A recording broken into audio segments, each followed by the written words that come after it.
the ability to say no as well. So knowing, first of all, getting really smart about your ideal customer profile. So again, using a database, whatever, looking back and saying, hey, over the past whatever years, I crush these types of files.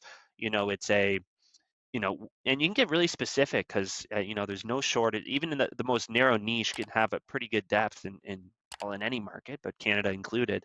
You could say, hey, my niche is self-employed people who are looking to buy a second property. I don't know. I'm making it Yeah. pretty niche here, but you could. And then you get in someone who the first time home buyer who's maybe young, who is just kind of shopping around and doesn't match that profile. The ability to say no, right? Being able to say, I know the data, know my numbers, you don't fit it.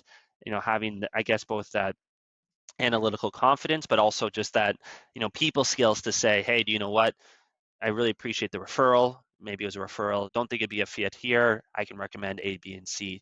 Is that something you come across, I guess, with the clients you work with, like that really strong ability to say no? Because I feel like that's so tough. Like even for me to say, there's always the toughest emails for me to write. Like sometimes people write in, like realtors, being like, "Hey, can we use Blue Mortgage?" I'm like, "No, you can't because you're not. It's made for mortgage brokers, and I know in 2 months you're going to regret it if I let you in right now. So let's save us all a lot of time and headaches, I guess, before getting there." So what's your experience with that, Craig? Yeah, I mean, I'll start out with a great quote that, Warren Buffett says is, the difference between successful people and really successful people are really successful people say no a lot.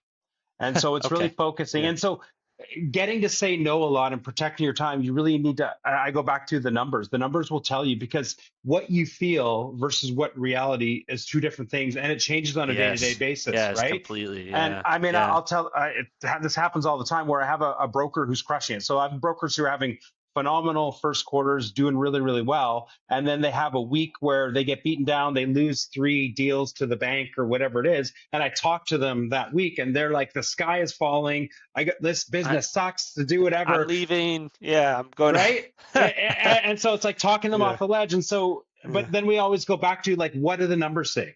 Like, how many leads Hmm. do you have coming in? How many applications? Where's that coming from? So when we look at the numbers, we really can understand what's happening. And so when we look at actually where you want to focus your time and energy, I always go back to is like, sure, I get all my business from realtors. Okay, let's look at that. Do you get all your business? No, you get all your leads from realtors, but they're converting at 10%, and you got the same You waste a number of lot of actual time. Yeah. files.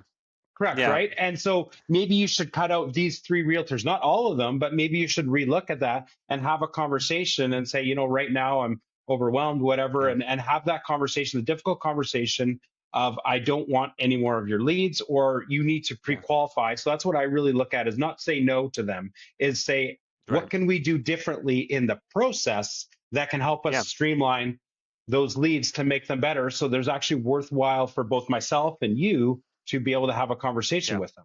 And so it's kind Yeah. of And looking at working together in a partnership, right? yeah, exactly. Right. It's not a no, it's a, I don't know what the improv is. It's like a yes, but, or something like that, right? I don't, Well, it's like like we there's need to some real, relook at yeah, relook at it yeah, and reevaluate. Okay, how do yeah, we make this and optimize with what it is? yeah. Because it's great to get leads, but how do we optimize it so we can both benefit? Because if the realtor's spending a whole bunch of time spinning their wheels, they don't want to do that either, No, right? it's not worth That's their not time. Yeah. exactly right. So And kind of a and in win-win. my example, it's like, have that conversation with the realtor to say, hey, given what I've looked at historically, actually where I'm focusing going forward are self-employed people looking for a second property.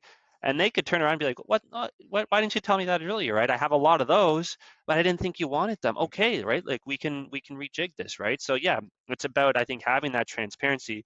And I think we've talked about this a lot. This should be like the title episode, which is Numbers Don't Lie. Having data-driven conversations, because I find that people can get emotional. If it's just Mhm. he said, she said, pointing fingers. Hey, you know what? I did send you a lot of good leads. What are you talking about? But if you can pull it up in front of the person and said, well, you sent me these 10 leads and actually 2 only converted. It's a lot tougher, right? It's a lot tougher. It's like, and then you can move forward. That becomes your foundation. Okay, so this isn't working. How do we become better, right? Absolutely. I Yeah. 100% agree. And when you have those educated conversations, because emotions can take over so easily, then you can Yeah. come up with a plan on how to move forward. So I think that's what you're saying. I would Yeah. 100% agree with. It's just, again, the numbers, they can lie a bit how you look at them, but for the most part, For they give the you a most pretty part. good idea Yeah, of what's happening in your business, where you need to focus on in your business, right? So having a for system sure. that can allow you to do that for me, it makes Yeah. life wonderful. Yeah.